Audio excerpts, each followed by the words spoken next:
Thank you for tuning in to Take a Break with Karen. I'm Karen Bertram, and I am doing this because I really want you to get to know some of our local people, if you're new, and to hear stories from folks who lived here all their lives. Our guest this morning is my dear friend Anita Raistakka, who is Finnish all the way through and through, and she lives a life that's very Finnish. So welcome. I'm glad you're here. Thank you for having me here, Karen. Well, you're more than welcome. And I appreciate you wearing your Finnish national costume. It's very pretty. Would you care to stand and show your, at least the top half of you with your belt? Is that he's probably, yeah. So would you like to explain what all these things are with the necklace and the belt? Costume isn't particular to a region in Finland, which most of the Finnish costumes are. This goes back thousands of years. When I was in the History Museum in Helsinki, I saw this same jewelry that had been dug out of an archaeological dig, and they also had a piece of this wool material that they dug up years and years and years ago. And it's based on a character in the Kalevala, which is the national epic of Finland. And it's called the Eino costume. And Eino is the main character in the book Deep River by Karl Merlantes. So I can't wait to see him come here and give his talk about his book and surprise him by wearing this costume. Where'd you get that costume? A woman, I don't know where she was from, but she had bought it for herself, and she was an accordion player. And apparently the skirt wasn't wide enough for her when she played the accordion, so then she decided to sell it, because these are very expensive. When you buy them from the company in Finland, they're like $2,000 new. They might even be more than that nowadays. But anyway, so I got it for like $500 less, and so I just grabbed it immediately because the costume I had to pin with safety pins because it was such a narrow waist. So this is way more comfortable. This part of the costume, this is a little puukko, a fruit knife. A fruit knife. And with its scabbard. This is a fire starter. This is for herbs and medicines. I missed one. Oh, there it is. This is for weaving. And then it has the belt, the pin here, a pin on the back for the ribbon, and I guess that's it. You're not supposed to wear any other jewelry with it. I forgot to take my rings off. And you're supposed to wear white stockings with it, with black shoes. And even the shoes are supposed to be a particular kind, but I've never spent the money to get those. A Norwegian lady pointed out to me, those shoes aren't authentic. Anyway, I was born and raised here. My great-grandparents came from Finland, and to Näsel, Deep River, 1885, I believe. And my great-great-grandfather, Antti Pentala,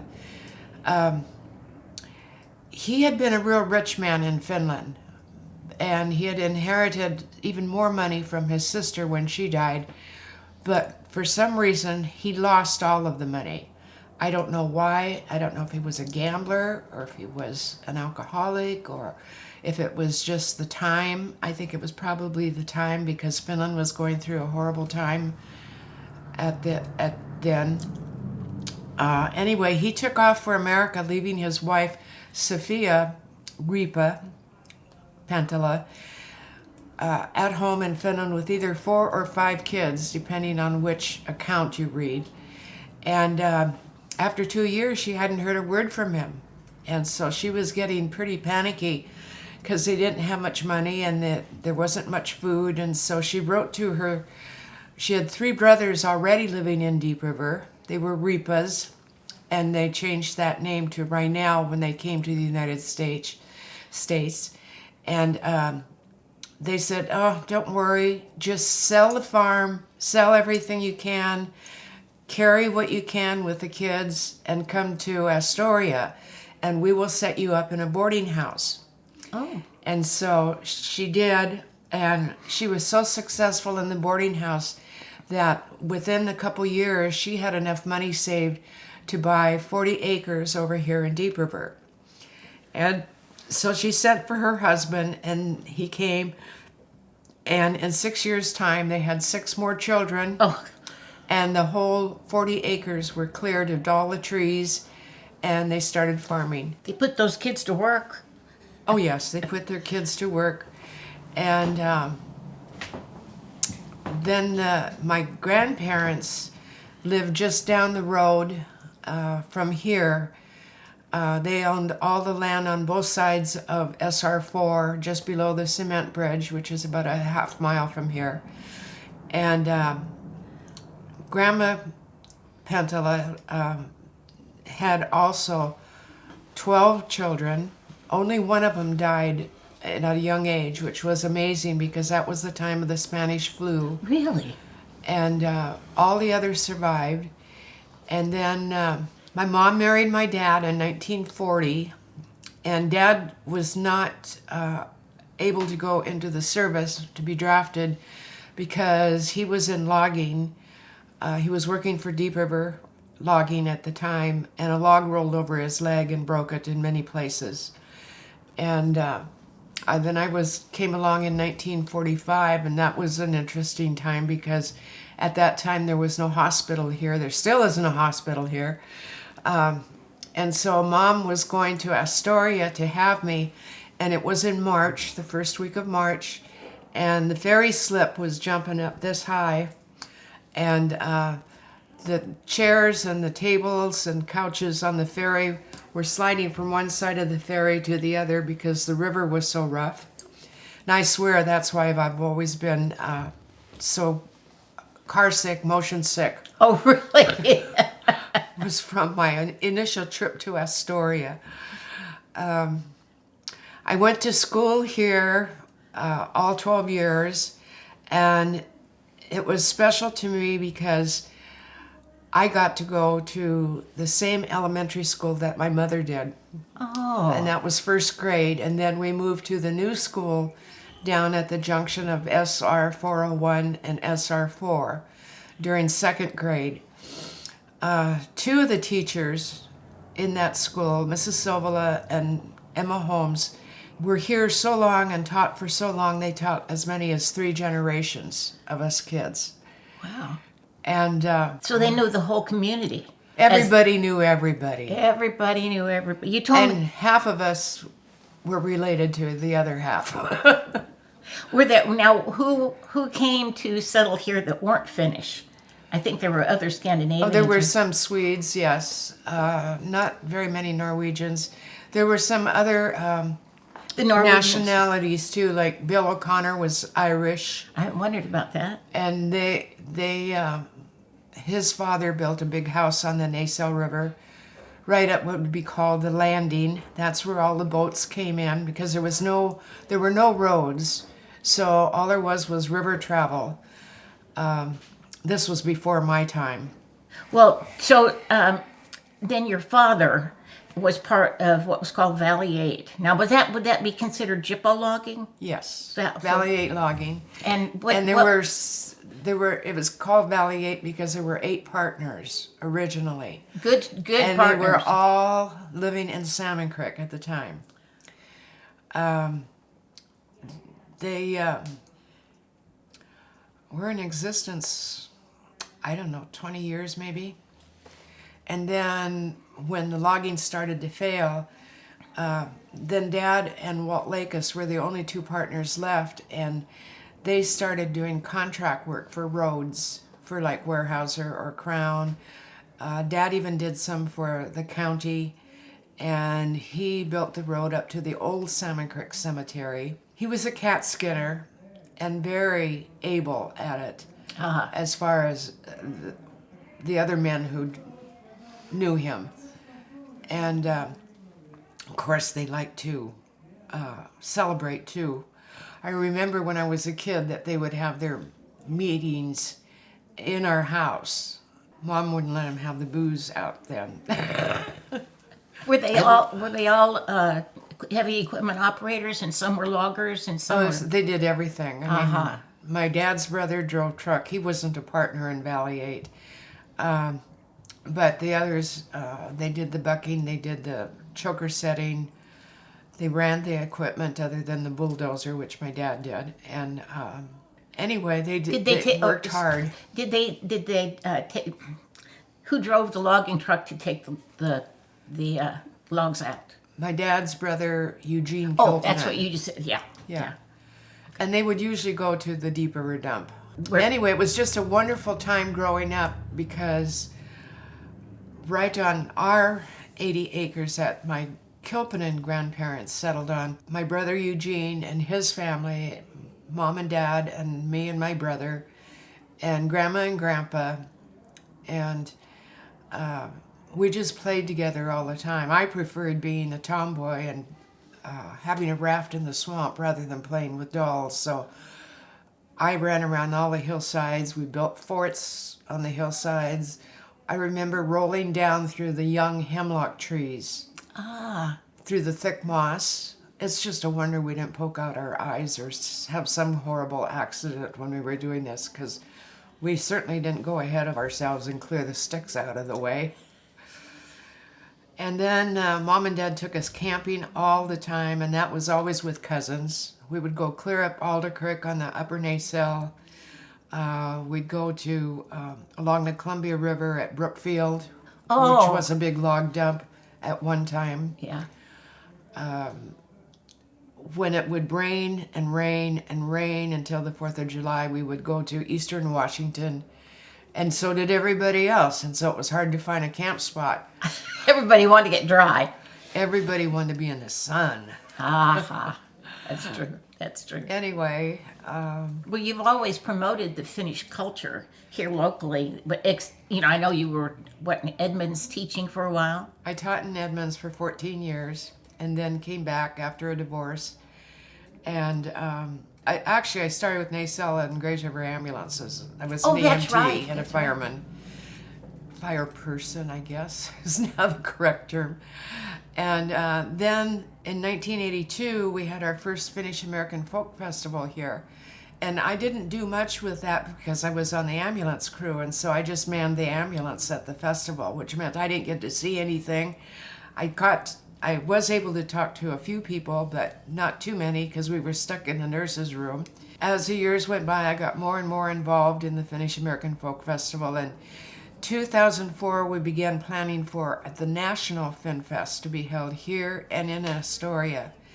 And I knew that the person who was in charge of both all the performers and all of the lecturers couldn't handle that job. It was just too much for one, so I took over the lectures for that. And so that meant that I got to go to my first Fin Fest, which was in Lake Worth, Florida in 2004. And that is when I really picked up my interest in learning more about Finnish culture. Richard Impala was there, who is a foremost translator. He's now deceased, but he had translated Under the North Star, and that's a 3-volume set, starting in Finland and then coming through World War II. And I couldn't believe it. It was such a wonderful book. Or books, I should say. And so then I started reading everything I could about Finland. And in 2010, Carlton, along with Karen's help, got us a 501c3 and made us a nonprofit for Apollo Archive Center. And I was on the first board, along with a cousin of mine and friends of mine. And that's when I became involved in setting up the Finnish and Scandinavian library here. And we gradually expanded and included Finnish movies, and now we have a European player that we can play them on. So I did for many years have a Finnish movie here once a month. Oh, and it was fun. Yeah, people came from Astoria, the Long Beach Peninsula, Portland even sometimes. And but then it got to be too much, and so I gave it up for a while. I might come back to it someday When you feel like it. when I feel like it. Well, I think I've told you several times that one of the things that I, being totally not Finnish, have learned as I've read things you've recommended and as I've watched movies, such as the one about the children going to Sweden, is that I don't know. I was on a World War II map and I realized, well, Finland is connected to Russia the same way that the Ukraine is connected to Russia. And in the same way that Russia seems to want to have Ukraine back, Russia tried to get Finland several times in history. And you could see why it would be such a battle. It's a long national boundary for Finland. It goes right on down into Eastern Europe and created terrible tension. Not only the Swedes were after Finland at one point, but of course Russia has always been. And then there was the reality of Finnish people having been buried in Russia in unacknowledged places without markers or tombstones. And the idea that during also World War II, the children of Finland were sent to Sweden in sometimes in the dark in a boat that somebody would row, and the parents had sent them away for their safety, and sometimes those families weren't able to be reunited, and that impacted me a lot. And to realize the hard life that the Finnish have had, and they have worked so hard to maintain their culture, to maintain their traditions like the Kalevala and the costumes, and you have worked hard to make sure that we had in a display back in the Finnish library, we have several costumes from Finland, not similar to this one, but they do represent certain areas, and there is a costume that represents Nacelle. So It was supposed to represent Nacelle. It was designed in 1982 to be the Nacelle costume, but by then the logging companies were going out of the area. And so there was no money for startup funds to start a business. And so the three women who designed the costume and the jewelry sold the rights to that costume to the Finnish company. And now it's the expatriate costume of Finland. Well, that's probably okay, but I didn't realize that. Yeah. The woman who designed the skirt, the pattern in the skirt, Maria Workala, is now deceased, and her other weavings are in the Smithsonian. Wow. That's how good she was. Wow. And she did that with her aunt, and then Carol Alves did the jewelry. Well, weaving has always been, or at least when I first came here, the weaving was active, but not so much now. No, all the old handicrafts, hardly anybody does them anymore. Like, there used to be a huge group, the Martha Circle at the Congregational Church here in Nacelle, who always wove rag rugs. And when they had a sale every Christmas, people came from everywhere to buy them. Yeah. And my aunt used to make them. She lived up in Montesano. And she always sold all kinds of them, and table runners and placemats at the Finnish American Folk Festival in Nacelle. Well, the Finnish American Folk Festival is usually, and it is this next summer, it is located in the high school, or in the school. And that it's a wonderful place because you have food and you have the lecturers in various classrooms, and then you have artifacts and all sorts of collections in some other classrooms, and there's dancing and there's a maypole, and then I always think of May Adair when I think about the church service on Sunday morning. She's gone now, and she could really play that piano for the hymns. And she had a costume on, and all the folks here, including men, have their vests on. And we recently lost Will Ozari, who was very internationally known for being a master of the kantele, the national instrument of Finland. And he always wore his striped vest with the correct the nacelle colors. May and Wilho were brother and sister. Right. They certainly were. And she called him Willie. Yes. Yes, that struck me when I did some research about him. But those are some of the highlights I think of for the Finnish American Folk Festival. And Don't forget the Paavo-Nurmibrennen walk. well, okay, let's hear about that. It's 3 kilometers, and it's on the back road in Nacelle. It's moved different places over the years, but some places haven't worked out as well as the back road. When did they do the walk? Anytime? 8 o'clock on Saturday morning. The festival goes on for 3 days. Right. Friday and Saturday are the main days. Sunday, there's basically only a church service and then pulla, which is cardamom bread and coffee afterwards.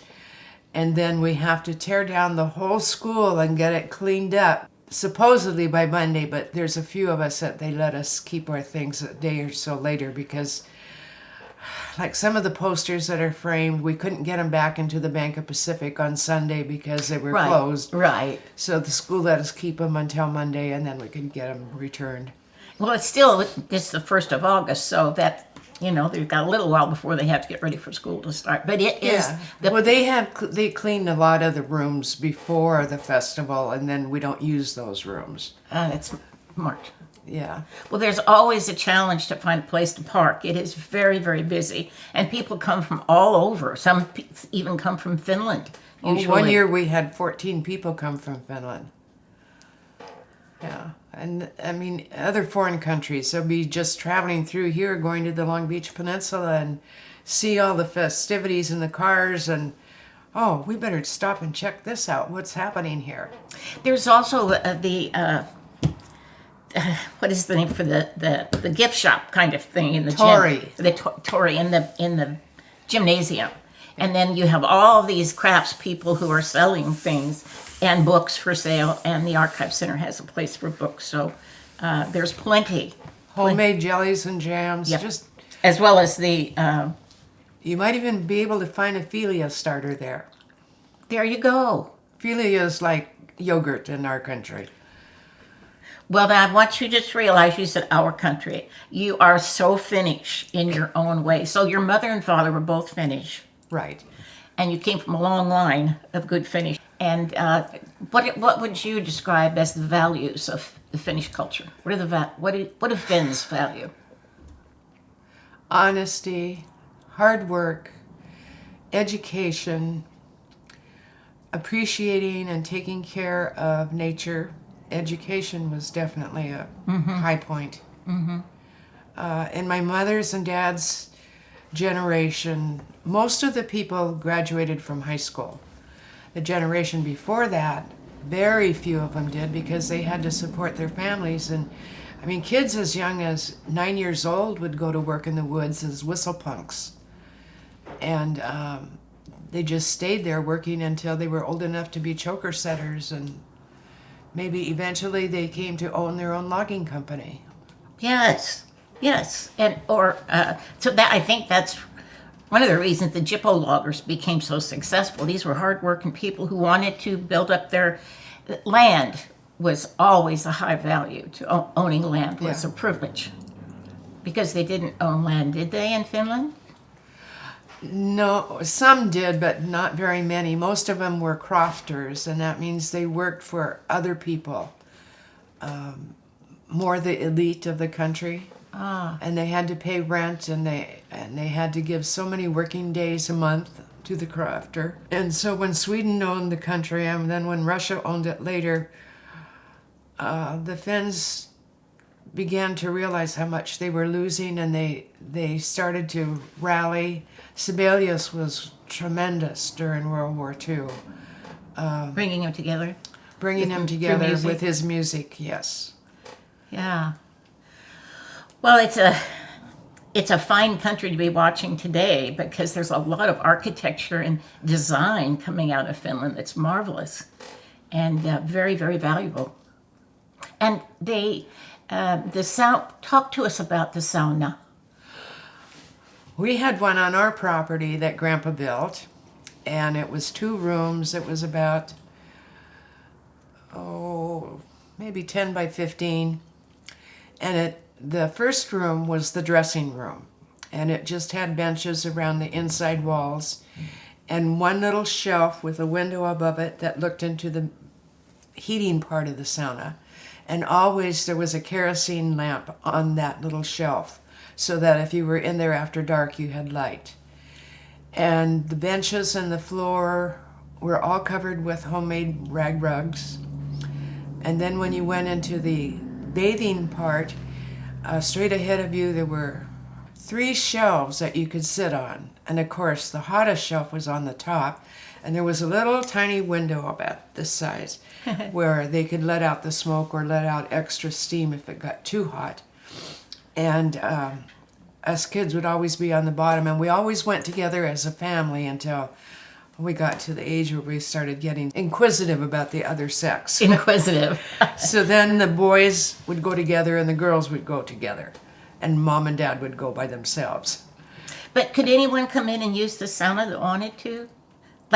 No. Okay, they belong to the family. It belonged to the family. It belonged to the family. I mean, there were all kinds of friends who did and relatives who did. But when we had the 2006 festival, we cracked up because 2 guys were walking along the highway and they had a big sign, "Wanted a sauna." Did they get one? Mike Swanson picked him up and brought him to Wilho Sari's. Aha. But Wilho was just leaving, so no, they didn't get one Oh, there. that's too bad. That's too bad. But, and then eventually, my brother had been driving the tractor, and my sister-in-law and I were painting the sauna on the outside, and I went to move it because it had a bucket on front, and we were using that as a scaffolding. And I didn't know the tractor was in high gear, and I went right through the front wall with that bucket that had prongs on it. Oh, no. and broke it all to pieces. I thought Mom was going to kick me out right on the spot and never let me How come old back in were the you? house. I was in my 20s. I had already gone through my first marriage. Was living with Mom and Dad. You should have known better. I should have known better. I should have checked that gear. But so that was the end of our deal. But it had a wood stove, and on top were all the rocks. And some people were so particular about their saunas, they would only use rocks that actually came from Finland. And you would go in and you would pour water on the hot rocks, and then the steam would rise. And you'd start to sweat? You'd start to sweat and relax. And when we were kids, we always had a big galvanized tub that we took our baths in. And Dad had set up a shower in the sauna, and all saunas had a shower. But then it had running hot and cold water, and so you could rinse yourself off. And if it got too hot, you could go out into the dressing room and cool off and then come back in for another round. Let me tell you, when you got through with that sauna, when I was old enough to have a beer afterwards, and that would be it. I would be out for the night. But your skin would be so clean. Oh, yeah. Yeah, and we did this every Saturday night. And there were lots of people here who had their own saunas. Too? Not just winter, but summer too? Oh, all year round, yeah. Oh, okay. It was especially good after haymaking. Oh, with yeah. all those hay seeds. Getting all over you, Yeah. for sure. Well, I see you have the Karl Marlantes book here. You want to tell us a little bit about that? Well, Karl visited here because he had relatives here in Nacelle, and he wrote this book, and it really is about Nacelle, but he said Deep River would be more attractive to other readers, and so that's why he named it that. It starts in Finland with this couple. The daughter gets involved with kind of the revolutionaries of the time, Mm-hmm. and she is abused in prison, and anyway, the family moves to Nacelle. She becomes really involved with the Wobblies and goes through a lot of tragedy. It just tells about how hard life was. And it does it give you more information than usual about the unions at the Wobblies, Yes. especially around Chehalis and Astoria. There was, and there, of course, there were the Red Fins, who, if we find any Redfin books. They're usually hidden away, even yeah. in the attic or whatever. Grandma and Grandpa had some in the attic that I was not to tell anybody about. And there's a garage in Rossburg that still has Red Emma carved in around the door to the garage. I'll be darned. Yeah. So much history. But I don't remember any meetings here in Nacelle. And I don't remember the animosity between the Reds and the Whites.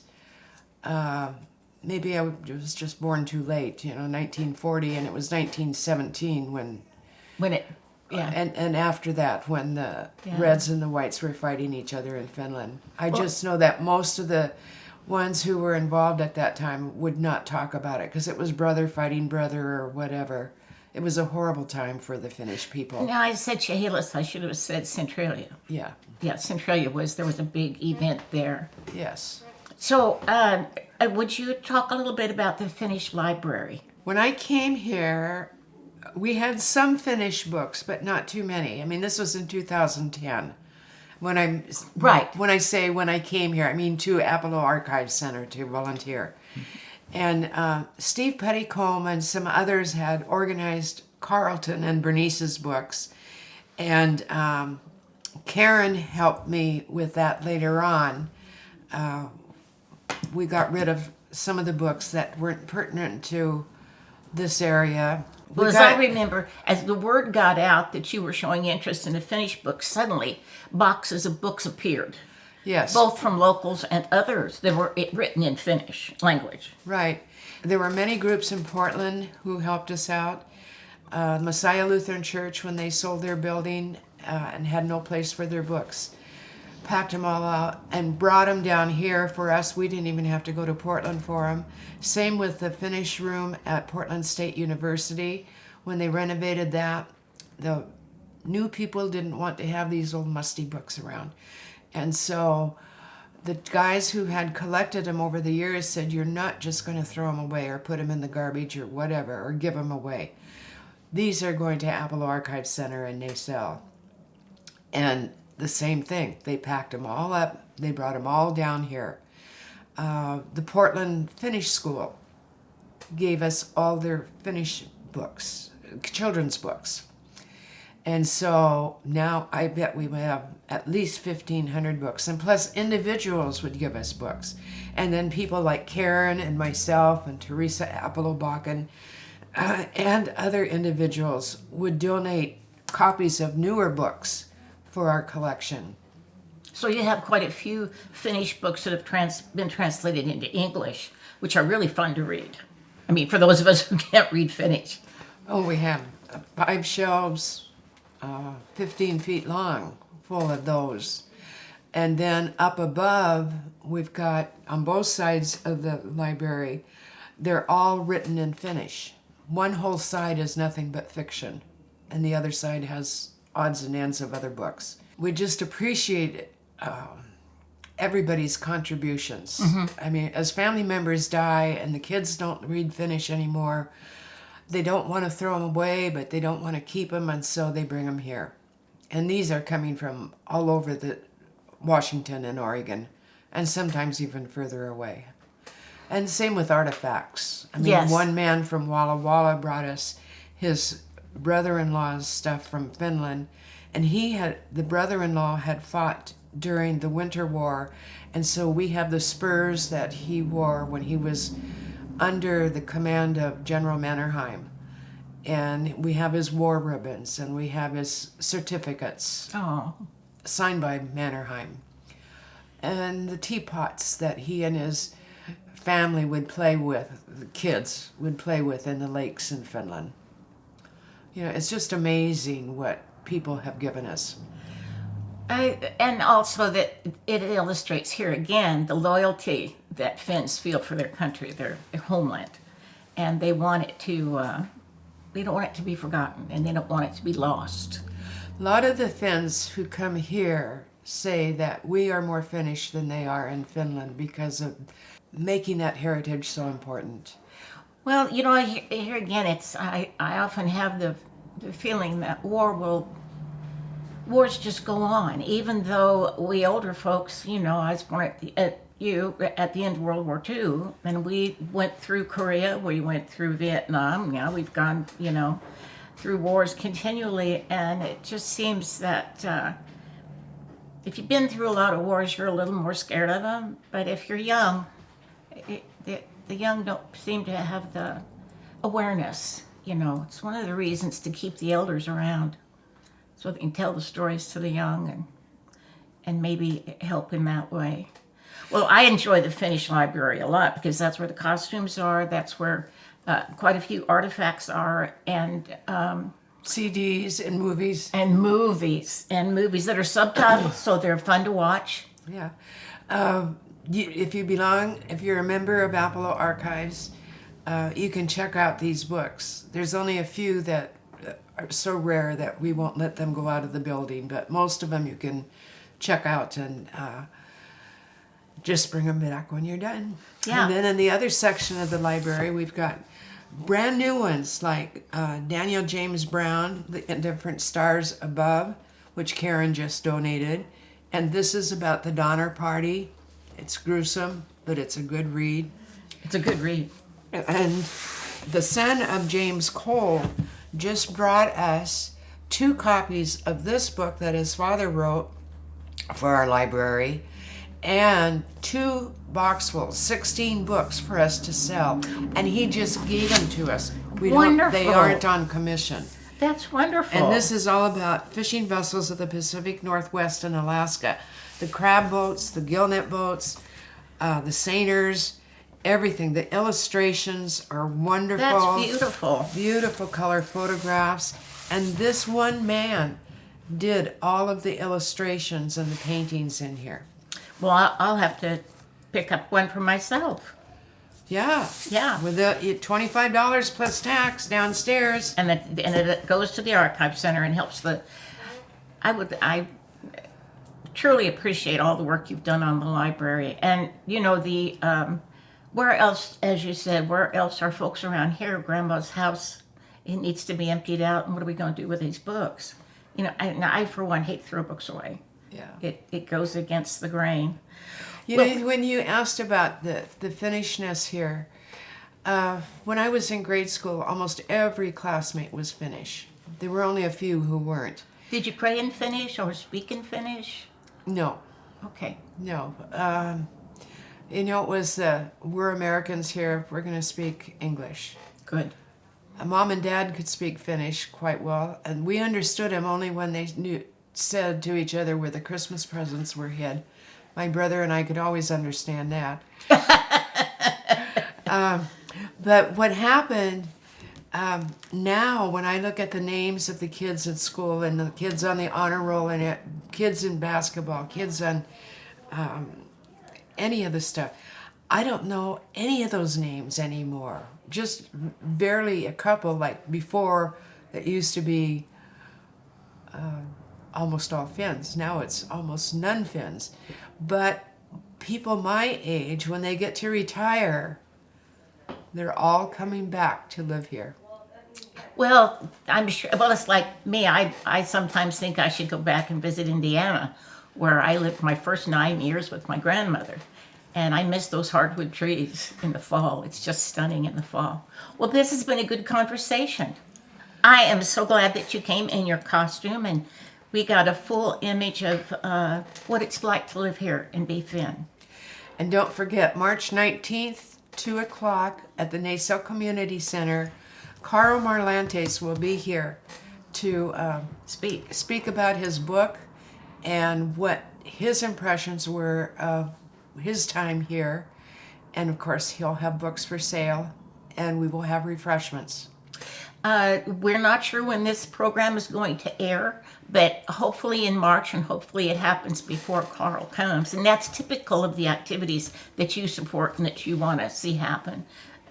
Carl is very successful with that book, and it is, as I said before, it reveals a lot about the fighting around the unions. The things that people have done to build our communities before we were even born are very sometimes tough stories to read. They worked very hard. They might be injured. Their lives weren't as easy as ours are today. No. So we need to honor them. Well, I really appreciate you coming. And for our viewers, Thank you. for your viewers, thank you for coming along for the ride. I apologize for the little noises that were going on. I have to learn to sit perfectly still. I'm like a 3-year-old at a wedding. I hope you'll join us the next time for Take a Break with Karen. And you have a good evening, and thank you for joining us.